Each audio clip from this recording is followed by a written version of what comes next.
할렐루야, 반갑습니다. 창세기에 담긴 하나님의 마음 6번째 시간, 우리 함께 기도함으로 시작하겠습니다. 사랑하는 하나님, 감사합니다. 오늘도 우리에게 주신 귀한 하루하루의 삶을 살아가면서 주님의 말씀이 우리의 발의 등불이 되시며 주의 인도하심만이 우리의 모든 삶의 능력이 됨을 고백하고 달려가시고 살아가시는 우리 사랑하는 남가주 사랑의 성도님들 모두에게 은혜를 허락하여 주시고, 오늘 함께 나눌 또 창세기의 이 시간을 통하여서 하나님의 마음을 배워가며 하나님의 뜻과 하나님의 섭리와 하나님의 계획들을 알아가는, 그리하여서 더 깊이 하나님을 사랑하는 우리 사랑하는 남가주 성도님들 모두 될 수 있도록 축복하여 주옵소서. 예수님의 이름으로 기도합니다. 네, 이제 시작한 지 얼마 되지 않은 것 같은데요, 벌써 6번째 시간입니다. 저희가 이제 5주에 걸쳐서 창세기 전반부에 대해서 이야기를 함께 했었고요. 그리고 이제 이 아브라함 되기 전까지 저희가 여러 가지 이야기들을 좀 나누면서 하나님께서 하나님의 구원 사역을 어떻게 이루어 가시고 하나님께서 선택한 사람들을 통해서 하나님의 계획을 어떻게 이루어 가시는가에 대한 이야기들을 살펴봤습니다. 특별히 지난 시간은 아브라함에 대해서 이야기를 했는데요, 하나님께서 하셨던 언약을 잃어버리고 하나님의 말씀을 잃어버린 아브라함이 어떻게 하나님이 만들어 가시는지 살펴봤던 시간이었습니다. 이렇게 하나님께서 이제 롯과 아브라함이 분리되어질 때에 하나님의 개입하심으로 아브라함으로 하여금 하나님께서 아브라함으로 하여금 눈을 들게 하셨었던 게 있었죠. 그리고 아브라함이 자기 집에서 길리고 훈련된 자 318명을 데리고 롯을 구하려고 했었고요.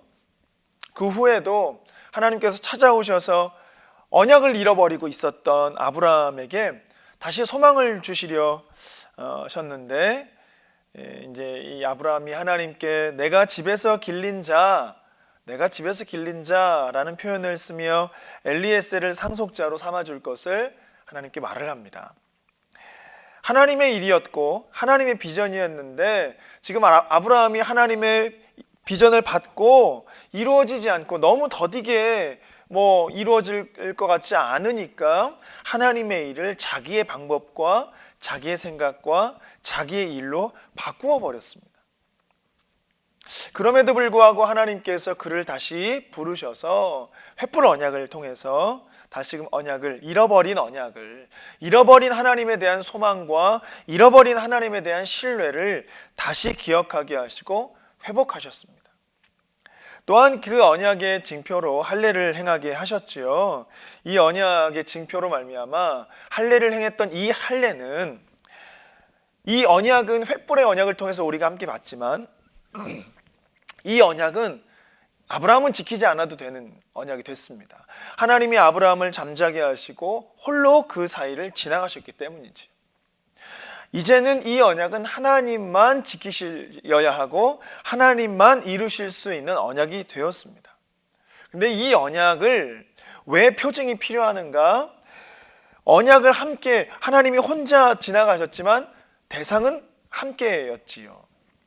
언약을 함께 맺은, 지킬 이유는 없고 이룰 이유는 없지만 언약을 맺었던 아브라함이 그리고 그의 후손들이 이 언약에 속한 자임을 표시하는 이 언약의 징표, 하나님께서 이 언약을 지켜주실 것이다, 이루어 주실 것이다 라는 신뢰와 믿음을 잃어버리지 않기를 원하셔서 표현하기를 원하신 게 바로 이 할례 언약이라고, 할례의 표징이라고 하는 것이죠.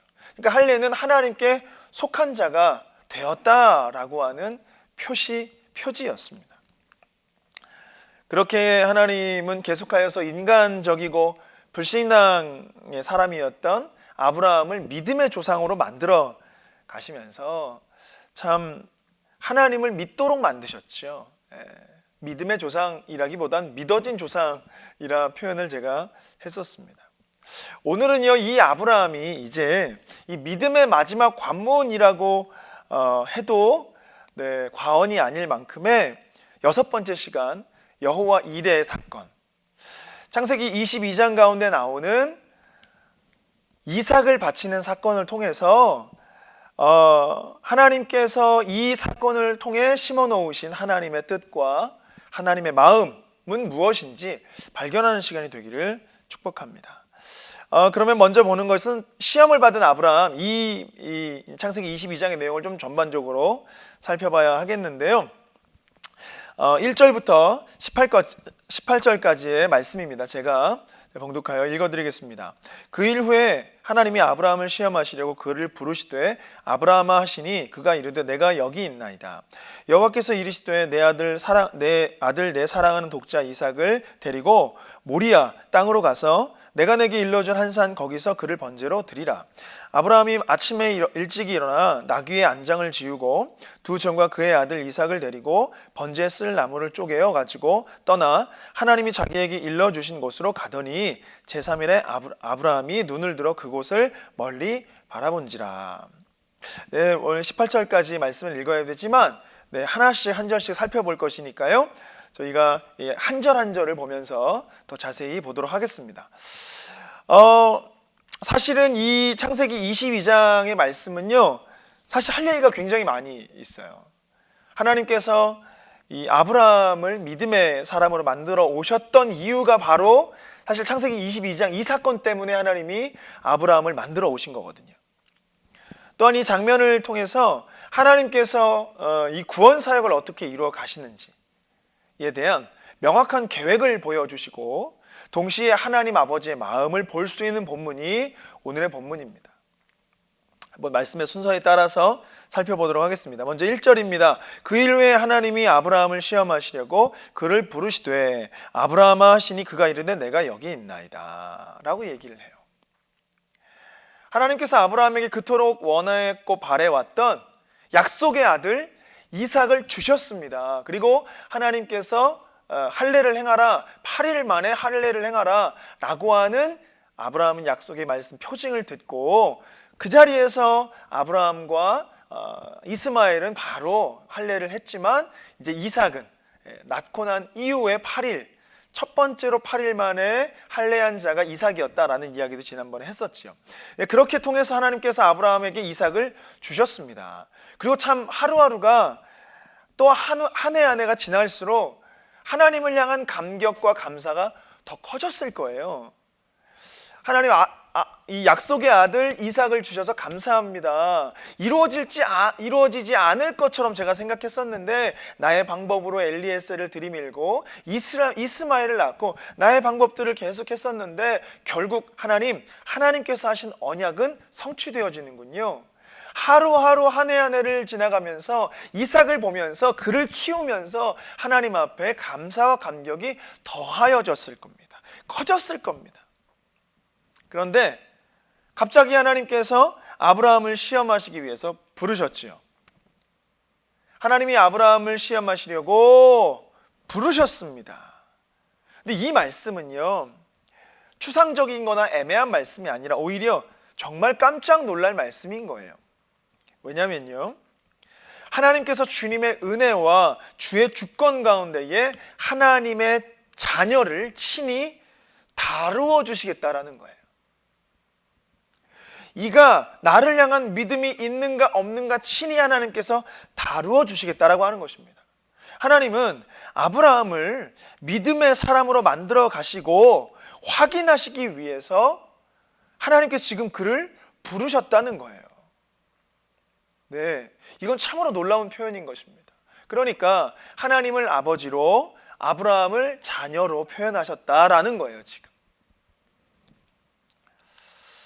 오늘 사건 또한 아브라함이 지금껏 하나님께서 우르에서 하나님께서 부르셔서 지금까지 믿음의 사람으로 만들어 오셨는데 지금 내가 가지고 있는 이 믿음이 정말 하나님을 향한 믿음인지 아니면 추상적인 것인지 실제적인 것인지 추상적인 것인지를 하나님은 아브라함에게 확인하기를 원하셨습니다.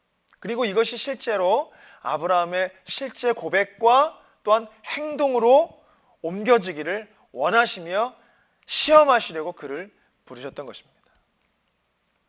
하나님의 모든 목적은요, 이 아브라함이 생각 속에 관념 가운데에만 갖고 있었던 이 믿음을 실제화 시키시려고 하셨습니다.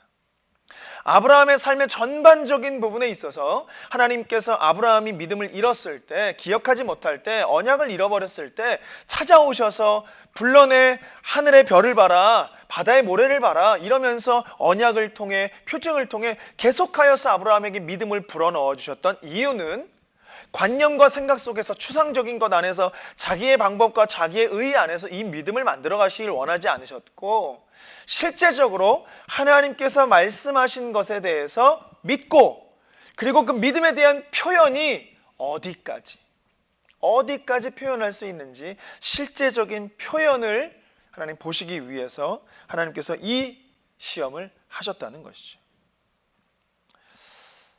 하나님의 최고의 목적은요, 사실 우리의 최고의 목적이기도 합니다. 그러다 보니까 하나님의 최고의 목적은 하나님의 뜻이 우리의 뜻과 하나가 되어지는 것이죠. 하나님의 뜻과 우리의 뜻이 동일해지는 것입니다. 그게 하나님의 뜻이기도 하고, 또한 하나님을 섬기는, 하나님을 믿는 우리의 뜻이기도 합니다. 근데 그러기 위해서 조건이 하나가 있어요. 그게 뭐냐면, 하나님의 뜻과 나의 뜻이 하나가 되기 위해서는 한 가지 조건이 있습니다. 하나님의 뜻과 나의 뜻이 하나가 되기 위해선 하나님의 뜻이 내 쪽으로 점점 와야 되고, 나의 뜻이 하나님 쪽으로 점점 와서 하나 되는 걸까요? 아니지요. 하나님의 뜻은 변함없으시고, 하나님의 뜻은 틀린 게 없으시고, 하나님의 뜻은 다른 게 없으십니다. 그렇기 때문에 나의 뜻을 하나님께 맞추는 것이죠. 더 나아가서 정확하게 표현한다면 나의 뜻을 버리는 것입니다. 나의 생각을 내려놓는 것입니다. 지금 아브라함은요, 인생 전반에 걸쳐서 이걸 배운 거예요. 내가 갖고 있었던 하나님의 비전이 하나님께서 주신 꿈이었음에도 불구하고, 내가 갖고 있었던 이러한 방법들, 내가 내밀었던 이러한 인간적인 것들을 내려놓는 시간들이었던 거죠. 그걸 배워가는 시간들이었습니다. 나의 뜻과 나의 생각을 내려놓는 것이 하나님의 뜻대로 살아가는 것이구나, 그게 믿음으로 살아가는 것이구나 배워왔던 시간들이었습니다.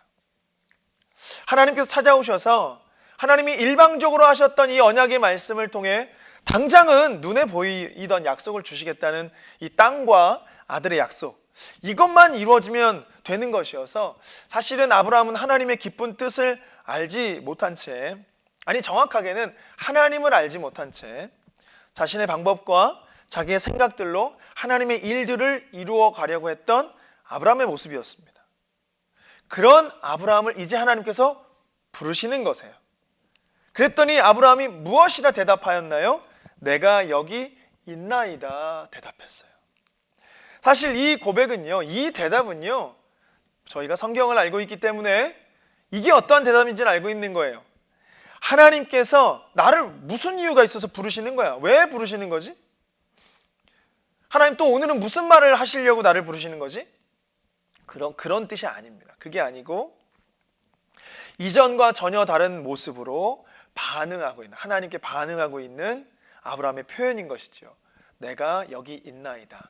주님께서 무슨 말씀을 하시든 들을 준비, 들을 마음이 준비되어져 있습니다. 순종할 준비가 되어져 있습니다. 하나님 나에게 말씀하여 주십시오. 내가 여기 있나이다. 이 표현인 것입니다. 하나님께서 이것 때문에 이 고백을 들으시려고 그토록 아브라함을 놓지 않으시고 끝까지 포기하지 않으시며 믿음의 사람이 되기를 위해 끊임없이 약속하시고 만들어 오셨던 것이에요. 이 고백 때문이지요. 이제 하나님께서 듣는 마음이 준비된 아브라함에게 말씀하시죠. 2절입니다. 여호와께서 이르시되 내 아들 내 사랑하는 독자 이삭을 데리고 모리아 땅으로 가서 내가 내게 일러준 한 산 거기서 그를 번제로 드리라. 하나님께서 허락하신 아들, 하나님께서 허락하여 주셔서 하나님께서 약속하신 이 언약이 성취되어지는 걸 눈으로 바라봤고, 지금 이제 이삭을 키워가며 하루하루 한 해 한 해 시간들을 보내며 너무 감사하고 하나님의 이 약속의 성취에 너무 감격하고 그렇게 살아왔던 아브라함에게 그것을 경험하였기 때문에 나에게 하셨던 언약이 성취되었구나. 그것을 경험하였기 때문에 네, 주님, 내가 들을 준비가 되어 있습니다 라고 얘기한 아브라함에게 준비가 되어 있어도 충격을 받을 수밖에 없는 너무나 놀라운 이야기를 하시죠. 독자 이삭을 내가 일러준 산으로 가서 번제로 드려라. 여러분, 번제가 어떤 제사인지 아세요? 번제는요, 이제 이제 제사 중에 하나인데, 제물을 가지고 와서 내가 죄를 지었을 때 뭐 소나 양이나 비둘기나 뭐 곡식이나 가지고 올 텐데, 번제는 곡식이 아니지요. 번제는 제물을 가지고 드리는 겁니다. 왜냐하면 번제는요, 제물을 가지고 와서 지금 해야 되는 건, 번제의 순서가 제물의 목을 이렇게 따지요. 그래서 그 목에서 그 제물의 모든 몸에 있는 피를 다 흘려서 쏟게 합니다. 그리고 난 다음에 그 제물의 껍질을 다 벗겨요. 껍질을 다 벗기고, 그리고 각을 뜨는 거예요. 이렇게 네모나게 각을 탁 뜹니다. 제단 위에 올려놓을 수 있도록 네모나게 각을 다 떠요. 그리고 그것을 제단 위에 올려놓고 불로 확 태워서 연기로 하나님께 올려드리는 제사가 번제예요. 자, 그렇다면요, 아브라함이 독자 이삭을 바쳐라는 말도 참 놀라운데 번제로 드리라는 거예요. 그러면 아브라함의 생각 속에 지나가는 거, 내가 내 아들의 목을 따야 되고, 그 몸에 있는 피를 다 쏟게 해야 되고, 껍질을 벗겨야 되고, 각을 떠야 되고, 그것을 제단 위에 내가 손수 올려서 불태워서 연기로 하나님께 드려야 된다. 참, 어떻게 설명을 해야 될지 모르겠습니다. 이 이야기를 지금 아브라함이 하나님 앞에 듣는 거예요. 독자 이삭을 번제로 드려라. 너무나 놀라고, 이거 하나님께서 잘못 이야기하신 거 아닌가? 생각하고 하나님께 되물을 수도 있어요. 아니면 따질 수도 있습니다. 아니면 핑계를 댈 수도 있습니다. 다른 방법을 찾을 수도 있습니다. 그런데 아브라함은 아무것도 하지 않았습니다. 하나님께서 말씀하시는 것에 그 이전에 내가 여기 있습니다. 들을 준비가 되어 있습니다. 주님께서 말씀하시는 거라면 내가 모든 것을 순종하겠습니다 라고 이야기했던 아브라함에게 말씀하셨던 이 말씀을 아브라함이 그대로 받아요.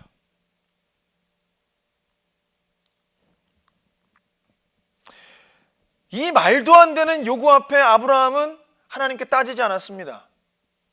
왜 그래야 되냐고 불평하지도 않았습니다. 되묻지도 않았습니다. 진짜 제대로 말씀하신 거 맞냐고 물어보지 않았습니다. 말도 안 되는 요구잖아요. 말도 안 되는 요구입니다. 하나님께서 언제 인신제사를 받으셨습니까? 하나님이 언제 인신제사를 받으셨어요? 사람을 들여서 하나님께 드리는 제사를 하나님이 언제 받으셨어요? 이방신들은 그렇게 해도 하나님은 그러신 적이 없으세요. 그런데 지금 하나님께서 친히 아브라함에게 그것도 독자 이삭을 인신제사로 바치라는 거예요. 번제하라는 거예요. 이게 지금 말이 되는 요구냐라는 것이죠. 사실 하나님은요, 인신제사 하실 분이 아니십니다. 본인이, 하나님이 스스로 죽으면 죽으셨죠. 우리를 위해서 하나님이 스스로 죽으면 죽으셨지 사람을 제물로 받으시는 분 아니시죠. 아닙니다. 그런데 왜 이런 요구를 하셨는가? 우린 이해가 되지 않는데 당사자 아브라함은 이해가 됐는지 이해가 되지 않았는지, 그런 하나님의 말씀에 아브라함은 지체하지 않고, 하나님 생각할 시간이 필요합니다, 그렇게 하지 않고 바로 순종합니다. 3절 말씀입니다. 아브라함이 아침에 일찍 일어나 나귀의 안장을 지우고 두 종과 그의 아들 이삭을 데리고 번제에 쓸 나무를 쪼개어 가지고 떠나 하나님이 자기에게 일러주신 곳으로 가더니, 아침에 일찍이랍니다. 하나님이 그 전날 말씀하셨어요. 독자 이삭을 번제로 바쳐라. 그랬더니 아브라함이 아침 일찍 일어나서 하나님의 말씀을 듣자마자 그날 아침에 바로 움직였다는 거예요. 놀랍지 않나요? 이전의 아브라함의 모습과는 전혀 다르지 않나요? 놀랍습니다. 하나님을 향한 의심도 없습니다. 불신도 없습니다. 이 아브라함의 믿음의 행동을 볼 때 하나님께서 분명한 목적이 있으실 것이다. 하나님의 의도가 있으실 것이다. 하나님의 뜻이 분명히 있으실 것이다. 아무 말도 하지 않고 아무것도 묻지 않고 순종하는 거예요.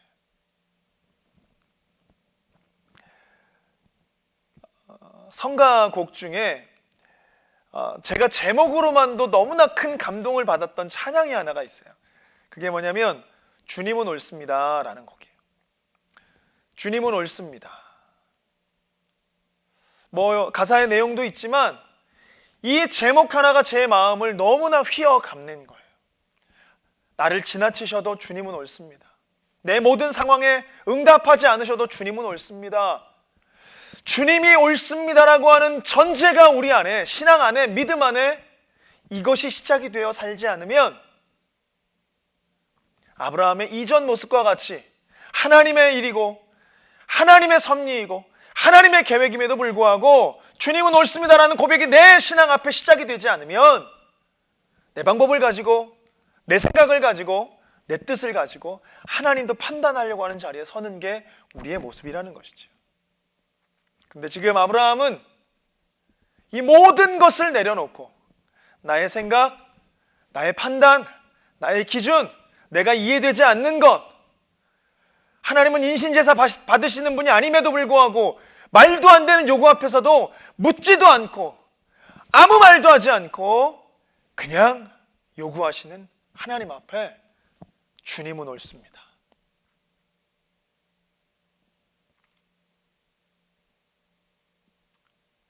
어떠한 환경일지라도, 어떠한 상황과 어떠한 문제일지라도, 어떠한 말씀을 하실지라도 우리가 할 수 있는 고백, 주님은 옳습니다. 지금 아브라함의 이 고백과 이 행동, 이것이 말하여주고 있는 것, 주님은 옳습니다. 더 이상 나의 판단으로 하나님을 판단하지 않겠습니다. 인신제사든 더한 것이든 주님께서 그렇게 하라고 하신다면 그것이 선입니다. 주님이 그렇게 하라고 하신다면 그것이 옳은 것입니다. 주님이 그렇게 하라고 하신다면 그것이 진리입니다. 하나님을 판단치 않겠습니다. 오직 주님의 뜻에 순종하겠습니다. 놀라운 아브라함의 믿음을 볼 수 있는 장면이 바로 이 장면인 것입니다. 저는 이 부분에서 아브라함이 독자 이삭, 그것도 하나님께서 친히 약속하신 언약의 아들, 약속의 아들을 다시 취하려 하시는 하나님을 원망하거나 가슴이 아팠다? 네, 그럴 수도 있겠지만 그 표현이 성경에 나와 있지 않으니까요. 그러한 마음을 성경이 표현하지 않고 있다는 것은 물론 그런 마음이 전혀 없어서가 아니라 그 마음을 넘어서는 믿음이 아브라함에게서 지금 표현되어진 것이라는 거예요. 아무 말도 하지 않은 채 아침 일찍 일어나 하나님의 뜻을 따르기 위하여 순종하는 아브라함입니다. 이 말도 안 되는 시험을 하나님이 준비하셨어요. 이 말도 안 되는 요구를 하나님께서 아브라함에게 하셨습니다. 이때 아브라함이 시험에 빠지지 않을 수 있었던 이유가 있어요. 이때 우리가 이러한 환경 가운데에서 우리가 시험에 빠지지 않는 방법이 있습니다. 그것이 무엇이냐면 하나님을 아는 경험에서 시험에 빠지지 않는 거예요. 내가 하나님을 아는데 나에게 역사하신 하나님은 분명한 뜻이 있고 분명한 진리와 계획과 섭리가 있으셔서 나에게 이것을 요구하는 것이다. 경험한 하나님을 통하여서 그 안에 하나님을 아는 것, 하나님을 아는 지식으로 말미암아 지금 아브라함은 믿음에서 흔들리지 않는 단단함을 보여주고 있는 것이죠. 아브라함은요, 그의 인생 많은 부분에서 하나님을 의심하며 살아갔습니다. 그러나 또한 많은 부분에서 하나님을 경험하는 것을 통해서 하나님께서 약속하셨던 약속을 하나님이 어떻게 성취하여 가시는가를 알았기 때문에 이러한 말도 안 되는 요구 앞에서도 흔들리지 않았던 것입니다. 하나님을 믿는다고 하는 것은요, 하나님을 알아가는 것입니다. 하나님을 아는 것은요, 하나님을 믿는 것이 되는 겁니다. 또한 우리가 하나님을 알아가게 되고 하나님을 믿게 되어지면 우리가 하나님을 더 깊이 사랑하게 되는 것입니다. 할렐루야. 다른 어떤 것과 비교할 수 없을 만큼 하나님을 깊이 사랑하는 자가 되는 것이에요. 하나님은 그것 때문에 우리를 시험하시고 그것 때문에 우리를 단련하시는 것입니다. 그것 때문에 우리에게 계속하여 믿음을 물어보시는 것입니다. 하나님은 아브라함을 또한 우리를 그러한 자들이 되게 하시기 위해서 만들어 가고 계신다는 거예요. 하나님을 향한 아브라함의 믿음은요, 이 고백을 봐서 조금도 흔들림이 없습니다. 가라고 했던 산, 가는 거 이제 문제가 되지 않습니다. 오히려 이 산은 시험의 산이 아닙니다. 오히려 이 산은 아브라함으로 하여금 하나님을 지극히 사랑함을 입증하는 산이 되었습니다. 하나님이 우리에게 주시는 문제들, 이것이 어찌 보면 우리를 시험하는 것이 될 수도 있겠지만 이것이 우리의 고백과 하나님은 오르십니다. 하나님을 아는 것을 통하여서 하나님이 무엇이든 요구하시든지 그 시험 앞에 주님만 옳습니다. 순종하게 되면 이 문제는 나를 시험하는 문제가 아니라 하나님에게 내 마음과 내 믿음을, 내 사랑을 입증할 수 있는 문제가 된다는 거죠. 문제가 아닌 입증할 수 있는, 오히려 하나님께 가까이 가는 방법이 되는 것입니다. 길이 되는 것입니다. 아브라함은요, 이삭을 하찮게 여기지 않았습니다. 하나님의 명령은 오히려 아브라함이 이삭을 하나뿐이며 너무나도 사랑하는 아들이라는 걸 강조했습니다. 그러면서 아브라함이 그 아들을 얼마나 사랑한지를 강조했어요. 하찮게 여겼기 때문에 그냥 하나님의 말씀에 순종한 것이 아닙니다. 또한 이 무렵에 보면 이삭의 나이가 어린아이가 아니라는 것도 우리가 예측할 수 있습니다. 그가 큰 소년이었거나 아니면 어찌 보면 제사에 쓸 나무를 어깨에 메고 갈 수 있는 정도의 좀 어느 정도의 성장한 사람이라고 우리는 알 수 있지요. 아브라함이 이삭을 사랑하지 않는 게 아니라 하나님이 놀라운 방법으로 개입하실 것에 대해서 믿고 있다라는 것입니다. 이제 하나님께서 말씀하신 것을 아침 일찍 순종하여 떠났습니다. 그리고 출발한 지 3일이 되었습니다. 그런데 그때 아브라함이 취한 행동이 하나가 있지요. 바로 눈을 드는 것이었습니다. 4절 말씀입니다. 제3일에 아브라함이 눈을 들어 그곳을 멀리 바라본지라. 하나님께서 명령하셨습니다. 그리고 그 다음날 아침에 바로 짐을 꾸려 이삭과 아브라함과 두 종과 함께 떠났습니다. 3일 동안 그 길을 걸어간 것이에요. 근데 3일에 아브라함이 눈을 들어 그곳을 멀리 바라봤습니다. 그곳은 그 하나님께서 지시한 땅, 지시한 산, 명령하여 알려주신 그 산을 바라본 것이지요. 근데 여기에서 이 제3일이라는 숫자를 볼 때 무엇이 떠오르세요? 네? 예수님께서 십자가에 달려 죽으시고 3일 만에 부활하신 것을 우리는 이것을 통해서 지금 예수의 부활을 표현하려고 하시는 거구나 라는 걸 우리가 좀 유추해 볼 수가 있지요? 자, 보면 그런데 3일에 아브라함이 눈을 들었대요. 그러면 3일 동안 한 번도 눈을 들지 않았을까요? 한 번도 눈을 들지 않고 그냥 땅만 쳐다보고 그냥 이렇게 갔을까요? 그런데 왜 표현을 3일에 아브라함이 눈을 들어 보았다라는 표현을 썼을까요? 무엇을 표현하고자 하는 것이냐면 이 3일 동안 아무 말도 하지 않고 아무런 어떤 표현도 하지 않은 채 하나님께서 가라 하신 그 길을 걸어오고 있는, 어찌 보면 죽음과 같은 시간을 걸어오고 있는 것을 표현하고 있는 거죠. 예수님께서 십자가에 달려 죽으시고 3일 동안 하나님도 아무 말씀 안 하시고 예수님도 아무 말씀 안 하셨던 그 죽음의 3일, 그것을 표현한 것입니다. 아브라함은 비록 하나님의 약속의 성취와 전혀 상반되어지는 행동을 하면서도 하나님의 언약을 붙들고 있습니다.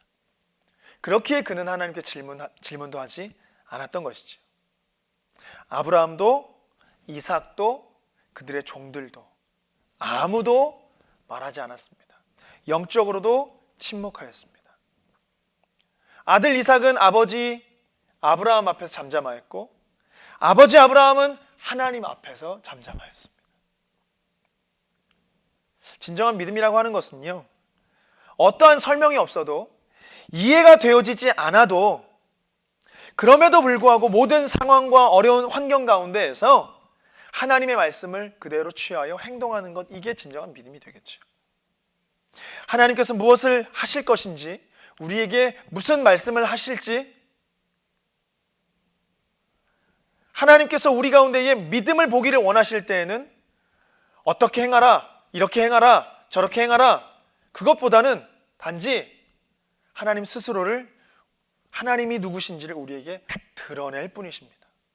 왜냐하면 이 길을 통하여서 우리가 이해가 되지 않는다고 할지라도 하나님과 함께 하나님께서 허락하신 이 길을 걸어갈 때에 우리가 이 길을 이해할 필요도 없고 우리는 이것을 이해할 수 없습니다. 그렇기 때문에 우리는 이 길에 대해서 전혀 몰라도 되는 것이죠. 우리 누구를 알면 되죠? 이 길에 나와 동행하시는 하나님을 알면 되는 것입니다. 왜일까요? 이 길을 아시는 분이 하나님이시니까, 나를 인도할 분은 하나님이시니까 우린 이 길 몰라도 돼요. 이 앞의 길이 어떻게 되어지고 이 문제가 어떻게 되어지고 산이 있을 것인지 문제가 있을 것인지 대로가 나올 것인지 아무것도 몰라도 됩니다. 우리는 하나님만 알면 되지. 하나님과 교제만 하면 되지요. 하나님의 뜻이 무엇인지만 알면 되는 것이지요. 하나님을 알고 더 깊이 하나님과 교제하면 되는 것입니다. 사랑하면 되는 것입니다. 그러면 주께서 우리를, 이 길을 아시는 유일한 하나님께서 우리 길을 인도하실 분이십니다. 그러기에 우리는 그 길을 이해하지 못하지만 알 수 있는 것, 바로 하나님이 누구신지를 아는 것, 그게 우리의 유일한 목적이 되어야 하겠습니다. 그것이 우리에게 가장 가치 있는 것이고, 우리에게 가장 가치 있는 것은 하나님을 알고 하나님과 함께하는 삶, 이것이 우리에게 가장 가치 있는 믿음의 삶이라 믿습니다. 곧 그들이 지금 걷는 이 길이 더 이상 나의 선택으로 가는 길이 아니구나, 하나님께서 서게 하신 길이니, 이런 말도 안 되는 요구 앞에서도, 말도 안 되는 요구일지라도 이 가능성의 한계를 넘어서는 것도 하나님이시니까, 하나님에 의해서 내가 이 발걸음을 내딛었으니까 가능성을 보지 않고 우리는 하나님을 보리라, 이렇게 내디뎌온 3일의 시간이었다는 것입니다. 3일 동안 아무 말도 하지 않고 죽음과 같은 시간을 걸어왔습니다. 예수님께서 십자가를 지시고 죽으신 3일 동안 자기 독자를 죽게 하신 하나님의 마음을 드러내고 있는 본문이 되어지는 거죠. 그렇게 눈을 들지도 않고 아무 말도 하지 않고 비통함으로 3일의 길을 걸어온 아브라함이 이제 눈을 들었습니다. 그런데 이때 들었던 눈은 이전에 롯과 분리되어질 때 들었던 눈과 차이가 있는 거죠. 그때는 하나님께서 아브라함으로 하여금 눈을 들게 하셨어요. 왜냐하면 롯과 같은 인간적 마음이 있었기 때문에 롯이 선택하는 반대편을 선택하여 갈 것을 본인 스스로의 선택과 본인 스스로 눈을 들려 했던 아브라함을 멈추시고 하나님이 개입하셔서 하나님이 아브라함으로 하여금 눈을 들게 하셨습니다. 그런데 지금은 그냥 하나님께서 이삭을 바쳐라 라고 하는 말씀을 기억하고 있다가 3일 동안 그 길을, 죽음의 길을 걸어오고 있는 중에 스스로 눈을 들어본 것입니다. 그런데도 그곳을 바라봤다고 그래요. 그곳을, 정확하게 하나님께서 일러주신 산을 바라보고 있다는 것입니다. 정확하게 이제는 아브라함은 하나님께서 눈을 들게 하지 않으셔도 하나님의 뜻을 정확히 분별하여 볼 수 있는 믿음의 눈을 갖게 되었다라는 것이지요. 이제 5절을 보겠습니다. 이에 아브라함이 종들에게 이르되 너희는 나귀와 함께 여기서 기다리라. 내가 아이와 함께 저기 가서 예배하고 돌아오리라. 예배하고 우리가 너희에게로 돌아오리라 하고 뒤에 부분이 기록되지 않았네요. 이 말씀은 꼭 하나님께서 예수님을 따르던 제자들에게 하셨던 말씀처럼 들립니다. 여기서 기다려라. 종들에게 말하죠. 여기서 기다려라. 이삭을 희생 제물로 드리고 난 후에, 번제로 다 불태워서 드리고 난 후에 이삭과 함께 돌아오겠다. 이게 지금 무슨 말인가요? 이삭을 죽여서 각 떠서 번제로 불로 다 태워가지고 연기로 드리고 난 다음에 다시 이삭과 함께 돌아오겠다. 이 표현 자체가 말이 안 되죠? 무엇을 말하려고 하는 것이죠? 아브라함이 이미 이삭의 부활을 믿는 부활 신앙을 갖고 있었다는 것이에요. 이제 5절의 말씀을 보겠습니다. 창세기 22장 5절 말씀입니다. 제가 읽어드립니다. 이에 아브라함이 종들에게 이르되 너희는 나귀와 함께 여기서 기다리라. 내가 아이와 함께 저기 가서 예배하고 우리가 너희에게로 돌아오리라 하고, 이 말씀은 꼭 하나님께서 예수님을 따르던 제자들에게 하시는 말씀처럼 들립니다. 여기서 기다려라. 지금 아브라함이 종들에게 여기서 기다려라 라고 이야기를 하고 있죠. 그런데 그 뒤에 참 놀라운 이야기를 합니다. 뭐라고 얘기하냐면, 여기서 기다리라. 내가 아이와 함께 저기 가서 예배하고 우리가 너희에게로 돌아오리라 라고 이야기를 하죠. 자, 아브라함이 얘기했던 예배는 하나님이 원하셨던 번제였잖아요. 그러니까 지금 아브라함이 얘기하는 건 내가 아이와 함께 저기 가서 예배하고, 이 의미에는 내가 아이를 번제로 다 드리고 각을 떠서 하나님 앞에 불태워서 연기로 올려드리는 이 번제를 드리고, 그리고 난 후에 우리가 함께 너희에게 돌아오겠다. 참 놀라운 아브라함의 고백입니다. 놀라운 고백이에요. 이미 지금 이게 무슨 말을 하고 있냐면, 아브라함은 이미 이삭이 부활할 것에 대한 부활 신앙을 가지고 있다는 거예요. 그냥 단순한 예배가 아니었잖아요. 하나님이 원하시면 번제였습니다. 죽이는 거였습니다. 이삭을 죽이는 거였습니다. 그런데 그렇게 예배하고 난 후에 우리가 함께 돌아올게, 부활 신앙을 가지고 있는 것이지요. 그걸 어디에서 할 수 있냐면 히브리서 11장 19절 말씀 가운데 정확하게 나와 있습니다. 그가 하나님이 능히 이삭을 죽은 자 가운데에서 다시 살리실 줄 생각한지라.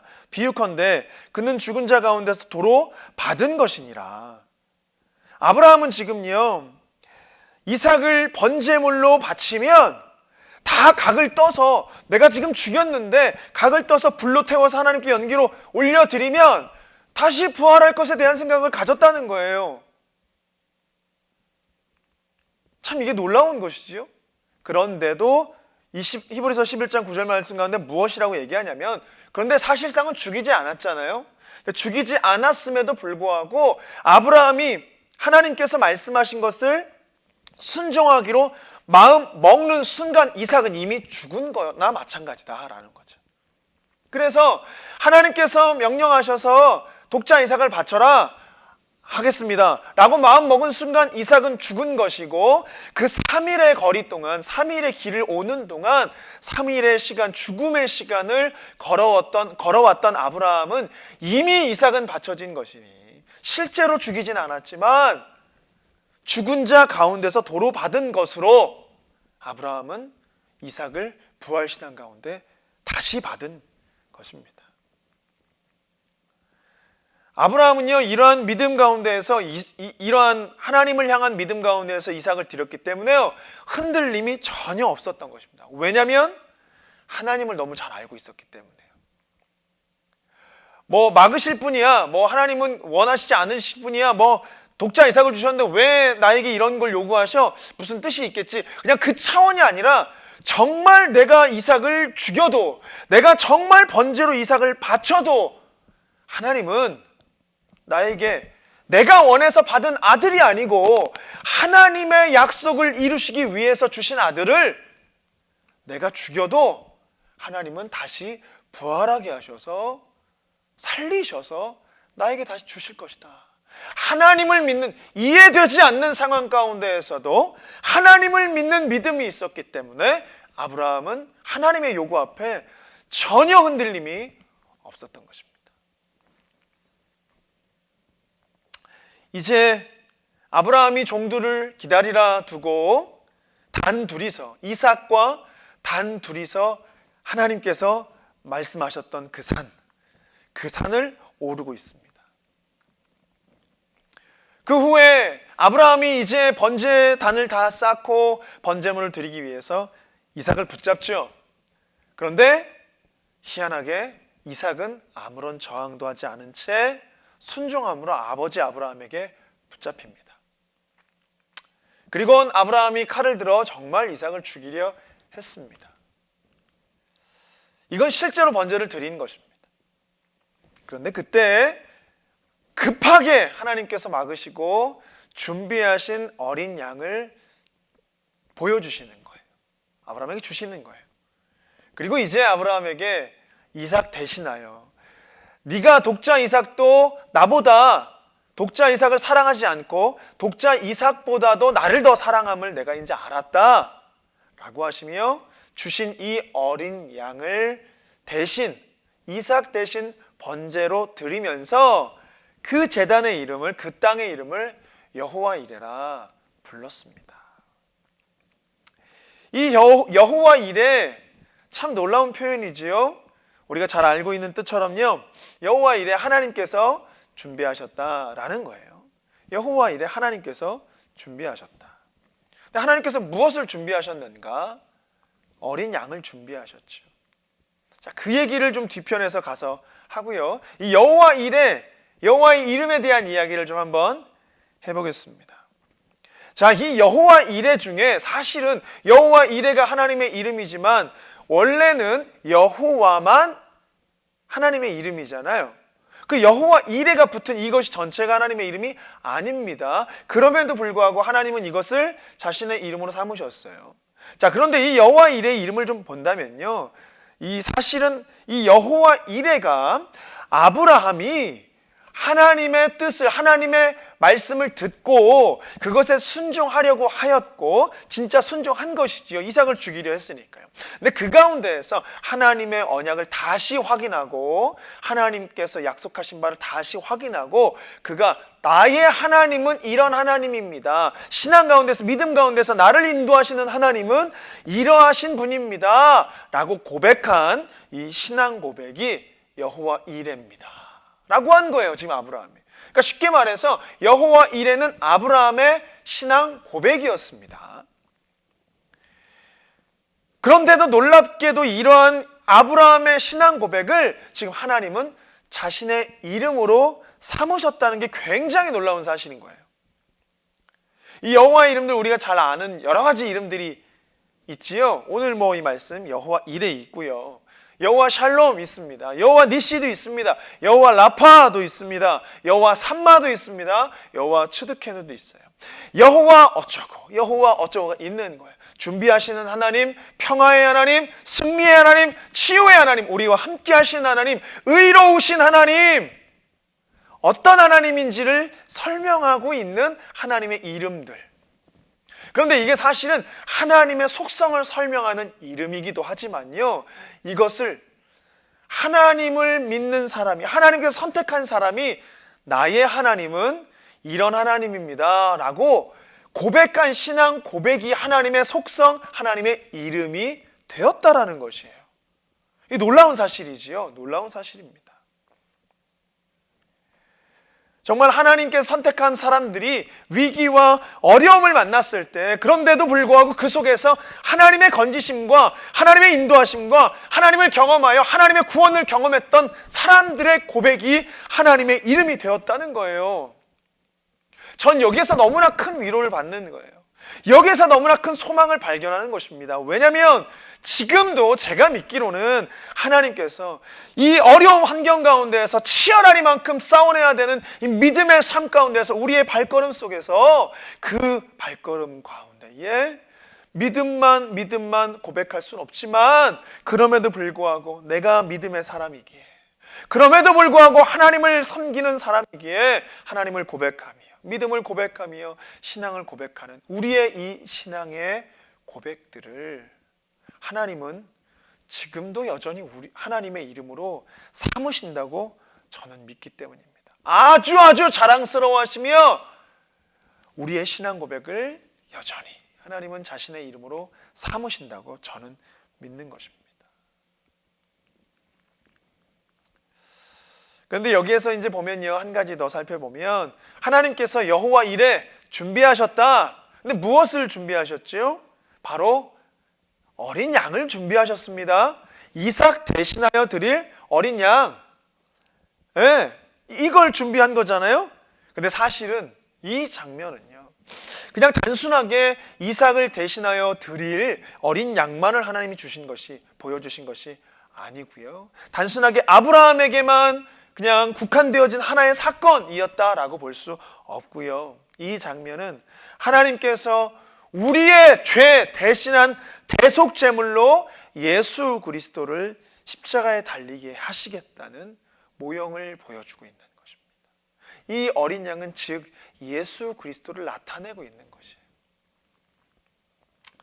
그렇기 때문에 오늘 본문을 통해서, 이 오늘의 강의를 통해서 이 그리스도의 모형을 좀 한번 정리를 좀 해보려고 해요. 이 그리스도의 모형 우리가 한번 정리해 보겠습니다.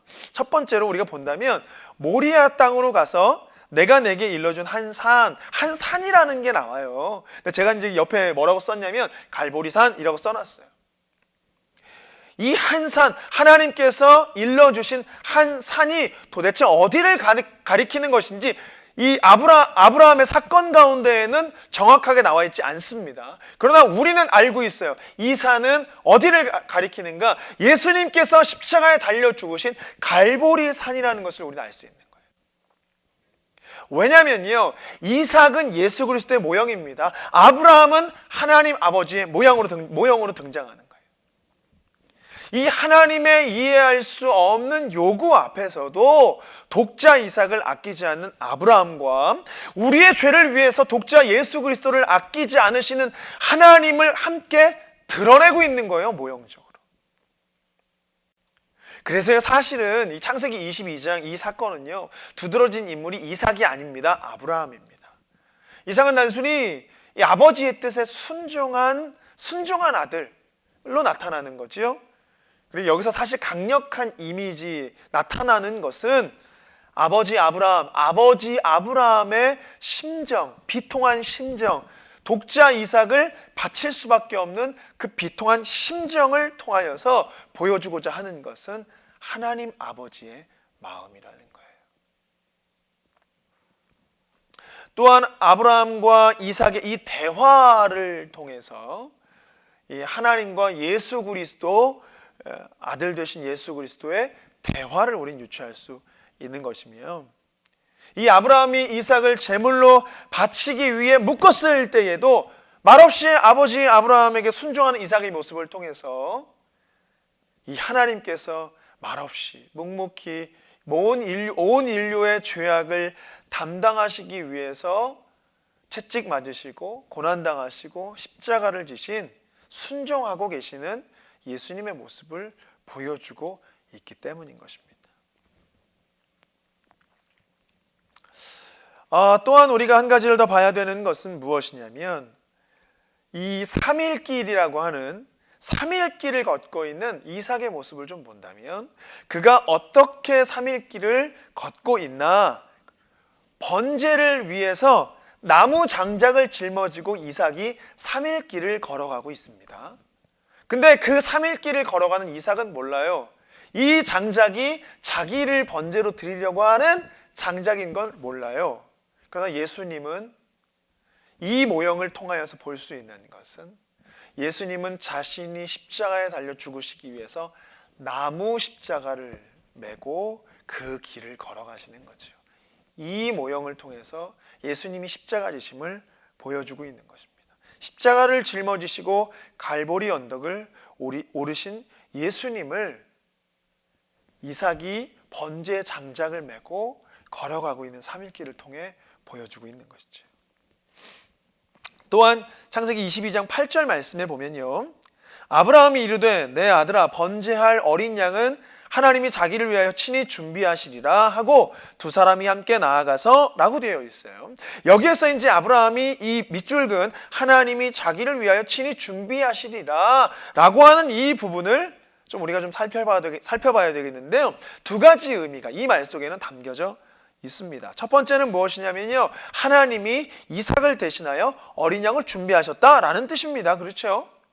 네, 아브라함을 시험하시면서 정말 하나님이 독자 이삭이든 아니면 무엇이든 간에 이제는 아브라함의 방법대로, 아브라함의 생각대로, 아브라함의 뜻대로, 발걸음대로 눈을 드는 것도 아니고 이제는 하나님의 뜻 가운데에 살고 있는 아브라함인지 아닌지, 하나님을 정말 사랑하고 있는지 아닌지, 그 중심 가운데에 하나님께 정말 순종하고 있는지 아닌지를 확인하기 위해서 하나님께서 허락한 이 시험을 이젠 아브라함의 믿음을, 그의 표현을 확인하신 하나님께서 준비하신 어린 양이라는 의미가 담겨 있는 거죠. 하나님이 자기를 위하여 친히 준비하셨다라는 거지요. 아브라함의 마음을 확인한 하나님께서 하나님을 위해서 친히 준비하셨다라는 것이죠. 다른 하나는 하나님 자신을 위한 준비다라는 거예요. 이게 무슨 말이냐면, 죄를 위해서 죄가 해결되어지기 위해서는 희생제물이 반드시 필요합니다. 이건 하나님께서 정해놓으신 이 죄가 해결받을 수 있는 방법이었어요. 그런데 이 희생제물을 하나님께서 그때마다 해결하시기 위해서 제물을 가지고 와라. 그러면 지금 네가 오늘 하루, 지금 네가 잘못한 죄악을 지금 단번에 해결할 수 있다. 그러나 이 제물이 드려지고 난 이후에 또다시 지어지는 잘못은 또다시 제물을 가지고 와야 되는 거예요. 이 한 번의 제물을 가지고 모든, 내가 태어났을 때부터 내가 죽을 때까지의 모든 죄가 다 사해지는 것이 아니라, 제물 바쳤으면 그 전까지의 죄는 사하여지고 또 그 이후에 지은 죄는 또다시 제물을 가지고 와서 드렸을 때 또다시 그 이전의 죄는 사하여지고, 이런 제도를 하나님 만드신 거잖아요. 그렇기 때문에 사람의 이 죄를 해결하기 위해선 희생 제물이 반드시 필요한데, 사실은 이 죄가 영원히 해결되기 위해선, 단번에 모든 죄악이 다 해결되기 위해선 죄인에 의해서 준비되어진 희생 제물로는 가능하지 않는 것을 말하는 거예요. 죄를 지은 자가 가져오는 희생 제물로는 그냥 그 단번 한순간의 죄는 해결할 수 있으나, 이 모든 것을 해결하기 위하여서는 죄를 지은 편이 아니라 죄를 짓지 않은 편에서 희생 제물이 준비되어야만 이 모든 죄악을 해결할 수 있는 하나님의 방법을 설명하고 있는 것입니다. 그래서 하나님 편에서 희생 제물을 준비하시겠다, 그것은 하나님 스스로 죽으시겠다라는 표현을 하고 있는 것입니다. 마지막으로 그러한 명확한 표현을 이제 예수 그리스도의 모형인 이삭을 보여주고 있었어요. 계속해서 이 말씀을 통하여서 계속해서 이 아브라함은 하나님이고 이삭은 예수 그리스도이며, 뭐 산을 보여주며, 그리고 그 장작을 짊어지는 것들을 보여주며, 대화를 보여주며, 순종하며 붙잡히는 것들을 보여주면서 예수 그리스도를 계속하여서 이삭을 비추어며, 이 이삭을 볼 때마다 예수 그리스도가 보여지게끔 지금 계속 진행을 하고 있다가, 마지막에 이제는 모형이 아니다, 이삭은 그냥 모형이 아니다, 그냥 단순하게 모형으로만 보여줬던 이 이삭을 마지막에 이젠 하나님께서 친히 준비하신 이 어린 양을 통해서 예표가 아니라, 모형이 아니라 예수 그리스도를 실제로 대성물로 삼으시겠다라고 하는 표현을 지금 하고 계신 것입니다.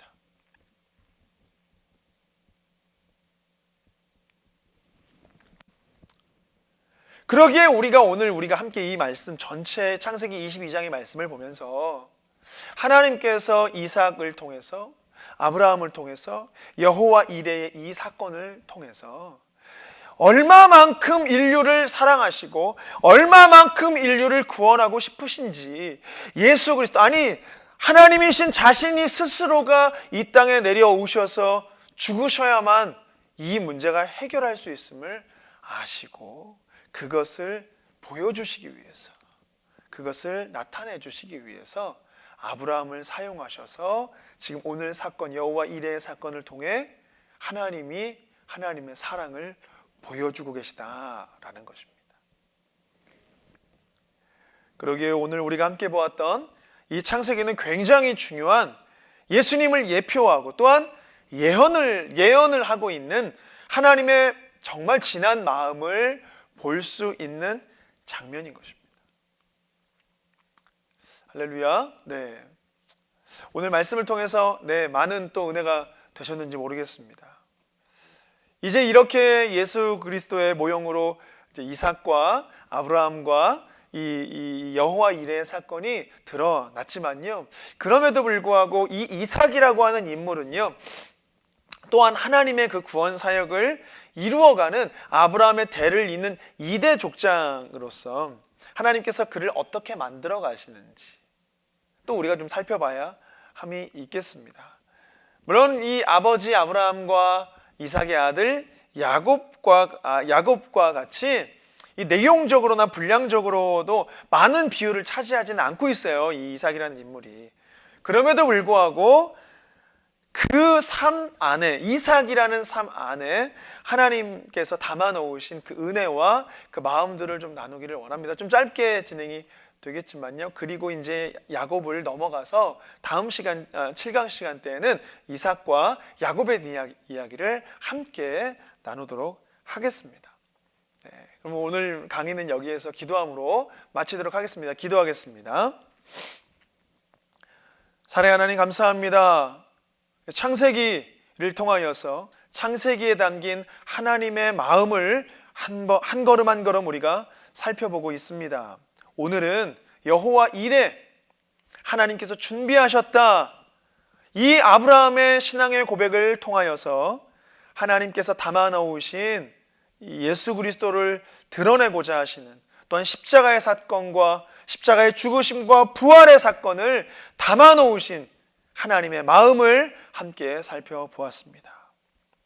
우리의 모든 삶 가운데에서도 하나님 드러나기를 원하시며, 우리의 모든 환경과 우리의 모든 어려움 가운데에서도 드러나기를 원하시는 하나님, 우리의 모든 사랑하는 남가주 사랑의 교회 성도님들의 모든 삶 위에 은혜를 허락하여 주셔서 이렇게 한 걸음 한 걸음 살아낼 동안 하나님의 마음을 발견하고 그 가운데서 넘어지지 않고 쓰러지지 않으며 하나님을 붙드는 놀라운 하나님, 믿음의 사람들 다 되게 하시고 날마다 승리하는 우리 모든 남가주 사랑의 교회 성도님들 될 수 있도록 축복하여 주옵소서. 예수님의 이름으로 기도합니다. 아멘. 감사합니다. 다음 시간에 뵙겠습니다.